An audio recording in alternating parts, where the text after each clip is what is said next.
Los hombres de negro buscan evitar que un testigo dé a conocer su experiencia relacionada con un encuentro ovni. Estos extraños llaman a tu puerta para exigir tu silencio y lanzar amenazas, a la vez que parecen poseer un profundo conocimiento acerca de tu vida. Los hombres de negro insisten en que nunca hables acerca de lo que te ocurrió, advirtiéndote que si te atreves a incumplir esta orden, te arrepentirás para siempre.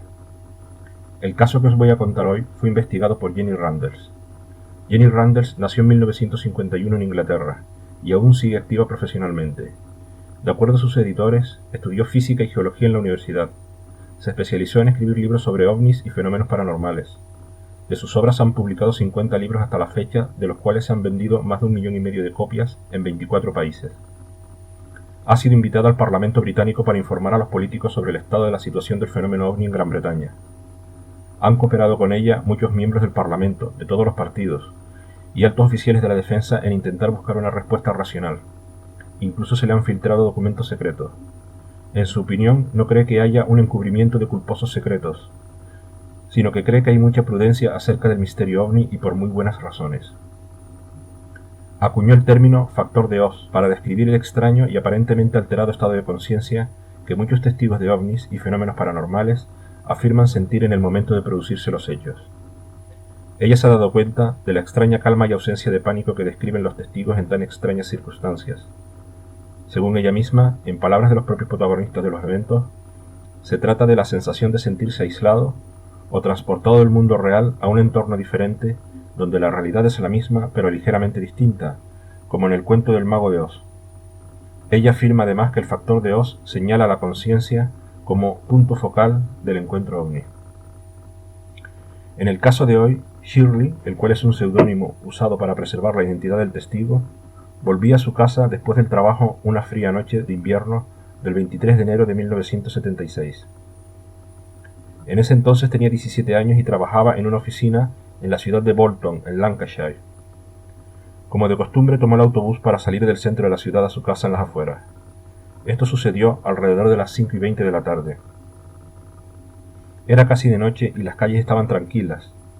Su viaje en autobús llevó menos de 10 minutos, y estaba cerca de casa cuando vio dos luces sobre un depósito de agua a unos 800 o 900 metros de distancia. Curiosa, se acercó a verlas mejor. Una era de color ámbar y la otra roja. Se movían a través del aire como si saltaran una encima de la otra en alguna clase de danza aérea. Momentos más tarde, estas luces se abalanzaron inexplicablemente sobre Shirley. Era como si de alguna manera la hubieran distinguido en medio de la oscuridad de las calles. Ahora se hizo evidente que estas extrañas luces formaban parte de un objeto similar a un molde de pudding vuelto hacia arriba. La base era curvada y la parte de arriba plana, y había lo que parecían ser ventanas en el lado del que provenía la luz naranja. Desesperadamente Shirley miró alrededor en busca de ayuda, pero las calles estaban desiertas. Progresivamente fue sintiéndose presa del pánico, según la nave iba acercándose a ella, y se encontraba ya a una altura no mayor que la de un tejado. La nave tenía de 7 a 9 metros de diámetro y giraba como un trompo. La sensación de aislamiento incrementó la tensión, así como una presión física que parecía emerger del objeto. Era una noche fría y tormentas de nieve se dirigían hacia Lancashire. Como precaución, Shirley llevaba su paraguas. Una misteriosa fuerza invisible emanaba de este objeto y presionaba a la testigo fuertemente contra el suelo, pero ella se rebelaba usando su paraguas para empujar contra el suelo y resistiendo el empuje. Ella sentía como si pudiera ser aplastada por esa cosa que ahora se encontraba justo encima de su cabeza. Ahora sentía un dolor que estremecía sus hombros. Los dientes de la chica estaban vibrando. Shirley tenía algunos empastes y esta fuerza estaba sin duda afectándole, haciendo que se estremecieran. Un sabor fuerte y picante inundaba su boca. A partir de ese momento, sus recuerdos se volvieron confusos. Shirley recuerda que el objeto parecía rotar y dar la vuelta como alejándose. Aprovechó la oportunidad para impulsarse hacia arriba y liberarse de la fuerza que le aprisionaba y que ahora iba disminuyendo. Así huyó corriendo, tropezándose. Era difícil, todo parecía ir a cámara lenta. Le llevó una eternidad hacer que sus piernas respondieran y un vacío de silencio a su alrededor la envolvía. Abrió su boca e intentó gritar de puro terror, pero ningún sonido salía de ella. El siguiente recuerdo de Shirley era entrar de sopetón en su casa. Todavía era incapaz de hablar, presumiblemente como resultado de un grave shock. Agarrándose a su perpleja madre, la arrastró físicamente al exterior y señaló con el dedo vagamente hacia el cielo. No se veía nada, y la última cosa que la señora Greenfield esperaba era que su hija hubiese visto un ovni. Como era de esperar, la señora Greenfield concluyó que su hija debía haber sido atacada, quizás incluso violada, y que la única solución era contactar con la policía. En aquel momento, ninguna de las dos mujeres se dio cuenta de que había una anomalía en el tiempo. El ovni debió haber sido visto sobre las 5:30 de la tarde, y ahora deberían ser las 5:40, pero eran las 6:10. Una mujer policía llegó a casa de los Greenfield sobre las 7 de la tarde, pero Shirley estaba aún visiblemente trastornada, afirmando no sentirse bien. Ella habló con bastante coherencia a la mujer policía, hablando acerca de ovnis y negando que se hubiese encontrado con un agresor. Se le tomó declaración, pero era obvio que se hizo con desinterés y que el incidente no iba a ser considerado materia de investigación policial. La salud de Shirley se deterioró notablemente en los días siguientes al avistamiento de la noche del viernes. Poco después de marcharse la mujer policía, su boca se inflamó y el problema fue peor durante 1 o 2 días más, por lo que pidió cita al dentista. Shirley también se sentía mareada, y a la mañana siguiente encontró una marca en un lado de su brazo cuando se fue a duchar. No le dolía, pero se lo indicó a sus padres. Más desconcertante era el dolor de sus ojos, que ahora lagrimeaban y estaban rojos. También comenzó a sentir náuseas y vomitar. Sus músculos le dolían. Durante el fin de semana en su cuello y hombros se formó una erupción de color morado. De hecho, cubriendo las zonas del cuerpo más directamente expuestas al ovni. En este punto convaleció en cama. Sus padres, al ver que al siguiente domingo aún no había mejorado, llamaron al doctor. Lo más llamativo para él era la erupción, pero el doctor dijo que seguramente tenía gripe, así que le recetó medicación al efecto. Shirley fue mejorando y el martes ya podía ir al trabajo, aunque le llevaría 2 semanas recuperarse completamente.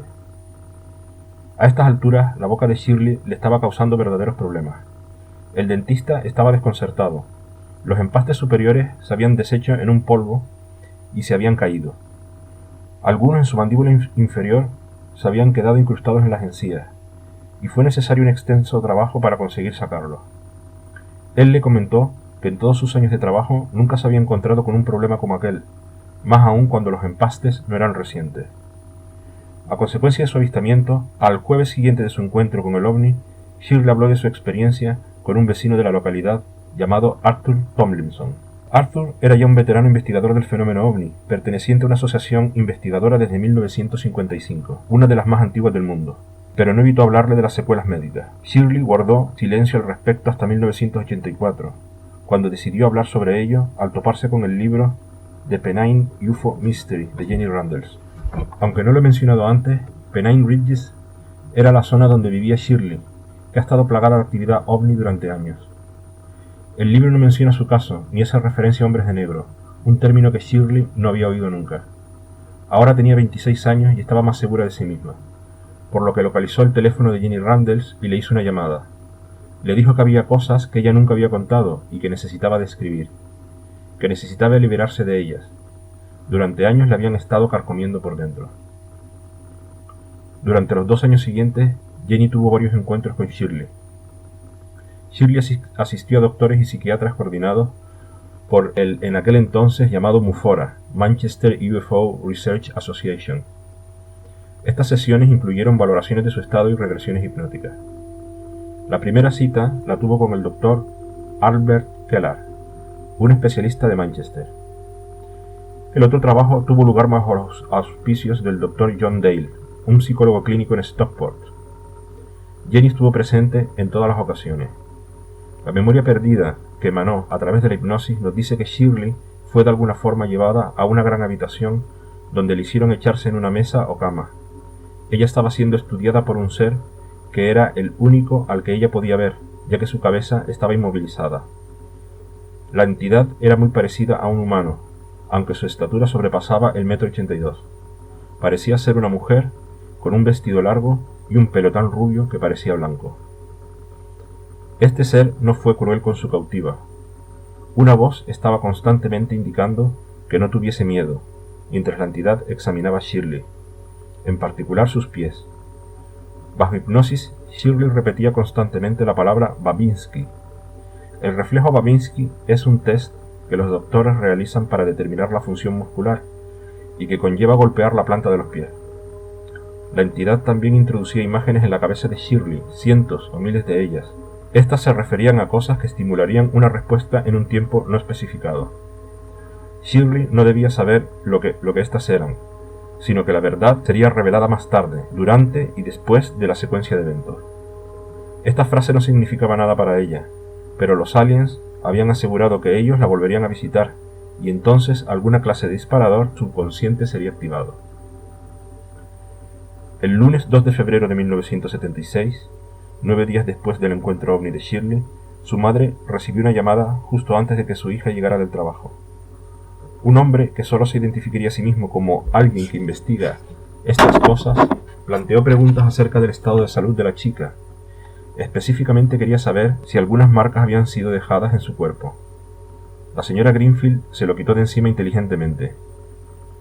Ella inicialmente y razonablemente supuso que sería alguien del grupo investigador de Arthur Tomlinson, ya que Arthur les había visitado solo unos pocos días antes. No era así. De hecho, el hombre se negaba a decir cómo se había hecho con la dirección de la familia y su número de teléfono. En cualquier caso, ¿por qué preguntar por unos problemas médicos de los que Shirley no quería hablar en aquel entonces? ¿Cómo podría saber acerca de ellos? La noche siguiente, a las 7 p.m., hacía un tiempo atroz y caía un gran aguacero. Shirley estaba escaleras arriba descansando tras una jornada de trabajo. Su estado de salud estaba mejorando y ella por fin estaba dejando atrás todo aquel incidente. Entonces sonó la puerta. Dos hombres permanecían allí de pie. Ellos dijeron que habían venido a interrogar a Shirley. El señor Greenfield, quien respondió a la puerta, no soportaba a los tontos. Cuando ellos negaron pertenecer a un grupo de investigación ovni, él supuso que deberían ser periodistas, pero ellos rechazaron esa posibilidad también, sin añadir de dónde venían realmente. De momento, el señor Greenfield no estaba dispuesto a dejarlos entrar, y les dijo con firmeza que su hija no tenía ningún interés en hablar más de aquel asunto. Solo uno de los hombres hablaba, y respondió de forma muy brusca a su rechazo. Si usted no nos deja entrar ahora, volveremos más tarde, y haremos que Shirley hable con nosotros. La amenaza no fue dicha a la ligera. Parecía muy creíble. Shirley había oído por casualidad la conversación desde lo alto de las escaleras, y gritó que hablaría con ellos. Ella le comentó posteriormente a Jenny Randles que aquello iba sin duda en contra de su mejor criterio, y que no estaba segura de por qué lo hizo. Su padre estaba aún más desconcertado. Él comentó a Jenny que él no podía comprender por qué dejó entrar a esos hombres en su casa, dada la actitud intimidatoria hacia su hija. Pero las cosas se tornaron mucho más extrañas tan pronto como ellos entraron por la puerta. Ambos hombres eran de unos 40 años y llevaban elegantes trajes negros. Definitivamente se daban un aire de poder y autoridad sobre ellos, claramente convencidos de que tenían el derecho a hacer y decir lo que quisiesen. Pero también eran bastante excéntricos en comportamiento y apariencia. El que decía todo era alto y de buen aspecto, casi rubio. Nunca se refirió a sí mismo o su colega por sus nombres. En su lugar simplemente usó el término comandante para presentarse, y causó la impresión de que estaba con la Real Fuerza Aérea. De ser así, el término comandante era inapropiado. En todo caso, debió haber usado comandante de escuadrilla, pero comandante era un rango naval. Hay un curioso desacuerdo entre Shirley y sus padres respecto al aspecto físico del comandante. Ella decía que solo tenía un brazo. De hecho, ella decía que él describió cómo perdió la extremidad en un accidente aéreo, pero los padres de Shirley no estaban tan seguros. Era la única discrepancia seria en el relato de esta visita, y ellos no trataron de ocultarlo. De hecho, su sorpresa era bastante evidente en el transcurso de las primeras entrevistas con Jenny Randles. Los tres testigos recordaban que el comandante admiraba una foto de Winston Churchill que los Greenfield tenían en su sala de estar. Él hizo un comentario explicando que había asistido al funeral del anterior primer ministro 10 años antes. Mientras que esto ocurría, el otro hombre se sentó en una silla sosteniendo una caja negra cuadrada. Dijo que era una sofisticada grabadora de cinta, pero no tenía partes móviles visibles. Aunque se sentó en el extremo opuesto a Shirley en la habitación, no se usó micrófono alguno para grabar su voz. Además, aunque el interrogatorio duró hasta las 10 de la noche, unas 3 horas, en ningún momento se abrió la caja para cambiar la cinta. Los Greenfield no tuvieron tiempo de pensar en lo absurdo de todo aquello, ya que durante toda la noche el comandante estuvo ferozmente asando al adolescente en un estilo del que podrían sentirse orgullosos los miembros de las SS. Él la hizo pasar por cada minúsculo detalle de su historia repetidamente, de forma precisa, y no estaba dispuesto a aceptar la más mínima incertidumbre o vaguedad como respuesta. De hecho, varias veces, sobre pequeños cambios en las palabras usadas por la testigo, como si fuera evidencia de un engaño, acusándola de fraude, y fue rudo hasta el punto de la agresión. Varias veces durante esta agotadora sesión, los padres habían tratado de descubrir quiénes eran estos hombres, pero ellos se negaron a ceder. Ellos admitieron que conocían el grupo de Arthur, a quienes llamaron entrometidos. Se mostraron irrespetuosos al referirse a los investigadores OVNI en general. El señor Greenfield le dijo a Jenny, con una mirada vidriosa que transmitía mucho a pesar de ya haber pasado 8 años desde la visita: «¿Sabe? Yo nunca fui capaz de comprender por qué no les eché. ¿Por qué les permití acosar a Shirley hora tras hora? Yo normalmente no toleraría algo como esto. ¿Por qué les dejé hacerlo?» Después de que Shirley hubo relatado su historia, sin hacer referencia ni al tiempo transcurrido ni a las secuelas físicas, el comandante de repente anunció: «Esto es lo que usted vio». Había sido un globo meteorológico lanzado por una estación de la Fuerza Aérea. Shirley le dijo que la idea era ridícula, así que cambió la explicación a una nave militar experimental, una teoría a la que ella solo dio una credibilidad ligeramente mayor que a la anterior. Él prácticamente la obligó a aceptar esta explicación, pero ella no estuvo de acuerdo. En este punto de la conversación despegó en nuevas direcciones. El comandante comenzó a preguntar cosas que a Shirley le resultaron desconcertantes. Él fue muy insistente en que ella debía haber estado enferma y que debía tener marcas en el cuerpo tras el incidente. Él parecía incapaz de aceptar la insistencia de la chica de que no las tenía, y entonces exigió ver sus brazos. Comprensiblemente, ella se negó. Shirley le dijo a Jenny Randles que ella le había mentido deliberadamente sobre este punto de su historia. Ella dijo que fue la única falsedad que le dijo a los hombres en toda la noche, pero que no estaba dispuesta a hablar acerca de aquellas marcas. Otras cuestiones que fueron planteadas aquella noche hacían referencia a si ella había visto a alguien dentro del objeto. Cuando ella sinceramente dijo que no, la pregunta se extendió a si había visto objetos o partes móviles en su interior. Más sorprendente fue una serie de preguntas acerca del fenómeno psíquico. ¿Podía Shirley leer las mentes? ¿Tenía ella sueños premonitorios? ¿Podía mover objetos con la mente? A estas cosas Shirley dijo que no. De hecho, durante su infancia, ella había experimentado muchos sueños vívidos, incluyendo lo que muy bien podríamos llamar experiencias fuera del cuerpo. En otros casos, ella creía haber levitado conscientemente, más exactamente bajar las escaleras flotando. Shirley no tenía solo un testigo del prodigio, sino dos. Su madre y su hermana la habían visto bajar las escaleras levitando y confirmaron su historia más tarde. Mientras que eso no prueba nada, por supuesto, eleva el asunto más allá del nivel del relato de una única persona. Jenny sabía que los testigos de encuentros cercanos y abducidos con frecuencia tienen un sólido historial de otros fenómenos paranormales en sus vidas, particularmente en la primera infancia. El contacto alienígena no era una experiencia aislada, afirma Jenny Randles. La mayor parte de las veces formaba parte de un continuo durante toda la vida de increíbles incidentes que van desde brotes de fenómenos poltergeist hasta apariciones. Quienquiera que fuesen estos visitantes en la casa de los Greenfield aquella noche de febrero, estaban haciendo su trabajo de una forma diferente a como habría manejado este asunto un grupo de investigación ufológica por aquel entonces. ¿Quiénes eran? Al final de una larga noche, el comandante transmitió una severa advertencia a Shirley. No debes hablar de este asunto, es por tu bien no hacerlo así. En cualquier caso, nadie te creerá. En particular, no debes hablar a investigadores OVNI. Shirley se tomó seriamente el aviso. Encajaba con su propio deseo de olvidar la experiencia por completo. De hecho, pasarían años antes de que le viniera a la mente la idea de que nadie tenía derecho a darles órdenes acerca de aquello, y su natural convencimiento se impuso a la amenaza. Cuando los dos hombres se fueron, entraron en un gran coche negro, estaba aparcado fuera. No se podía ver la marca debido a la lluvia, pero muy bien podía ser un Jaguar o un Mercedes. La señora Greenfield no podía olvidar cómo el hombre que no había hablado en toda la noche había mirado fijamente a su hija todo el tiempo. Él me producía escalofríos, decía ella. Él no hacía otra cosa que mirar a Shirley durante todo el tiempo. Solo cuando la familia habló a la luz del día de lo sucedido fue cuando fueron capaces de darse cuenta de cómo se sometieron a la voluntad de aquellos visitantes tan dócilmente. Al día siguiente, el comandante llamó por teléfono y la madre de Shirley lo cogió.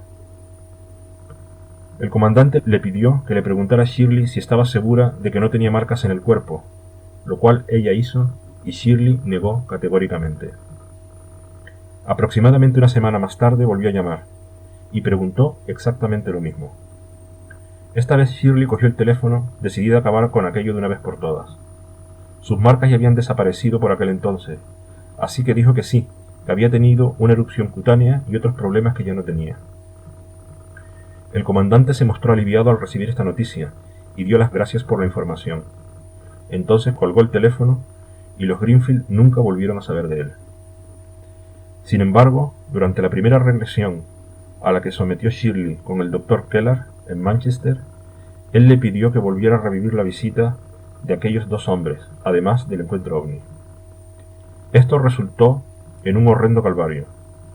Mientras que su abducción resultó estresante de recordar, ella reaccionó con un gran terror cuando tuvo que volver a relatar la visita de los dos hombres de negro. De hecho, el Dr. Keller interrumpió el experimento inmediatamente, porque estaba monitorizando sus signos vitales, como su pulso y ritmo cardíaco, y estos comenzaron a alcanzar niveles peligrosos. Incluso así, Shirley sorprendió a los investigadores con la siguiente afirmación acerca del comandante.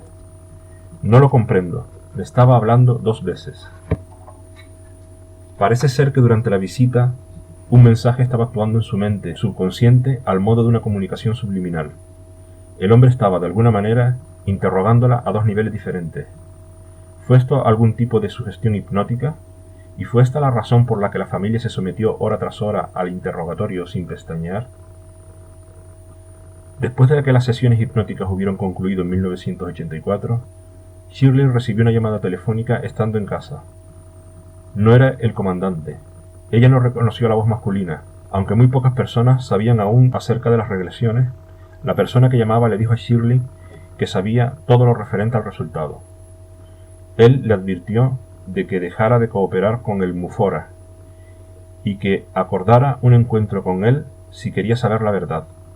Ella se negó a cooperar con esta amenaza.